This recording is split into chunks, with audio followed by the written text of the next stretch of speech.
অন্তর্বর্তী সরকার বেসরকারি স্কুল কলেজের এমপিও বা মান্থলি পে অর্ডার নীতিমালায় বড় পরিবর্তন আনতে যাচ্ছে। নতুন সংশোধিত নীতিমালায় এমপিও ভুক্তির শর্ত শিথিল করা হচ্ছে এবং দীর্ঘদিনের জ্যেষ্ঠ প্রভাষক পদটি বিলুপ্ত করে সহকারী অধ্যাপক পদ চালু করা হচ্ছে।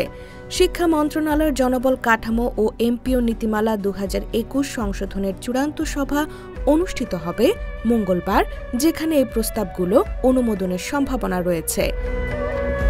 নতুন নীতিমালায় এমপিও ভুক্তির জন্য প্রয়োজনীয় শিক্ষার্থীর সংখ্যা ও পাশের হার কমানো হবে যদি শহরাঞ্চলে এই মান কিছুটা বেশি থাকবে। এছাড়া অনার্স ও মাস্টার্স পর্যায়ের কলেজ শিক্ষকদেরও এবার এমপিও কাঠামোর আওতায় আনার সিদ্ধান্ত নেওয়া হয়েছে। 2021 সালের নীতিমালায় জ্যেষ্ঠ প্রভাষক পদ যুক্ত করা হলেও এবার তা বাদ দিয়ে প্রভাষকদের সহকারী অধ্যাপক হিসেবে পদোন্নতির সুযোগ দেওয়া হচ্ছে। এমপিওভুক্ত প্রভাষকরা 8 বছর সন্তোষজনক চাকরি শেষে নির্ধারিত মানদণ্ডে উত্তীর্ণ হলে মোট পদের 50% পর্যন্ত সহকারী অধ্যাপক পদে উন্নীত হতে পারবেন। যারা তালিকায় থাকবেন না তারা 10 বছর পূর্তিতে গ্রেড 9 থেকে গ্রেড 8-এ উন্নীত হবেন। ধারাবাহিকভাবে 16 বছর চাকরির শেষে তারাও সহকারী অধ্যাপক হতে পারবেন। এ পদের বেতন স্কেল আগের জ্যেষ্ঠ প্রভাষকের সমান, গ্রেড 6।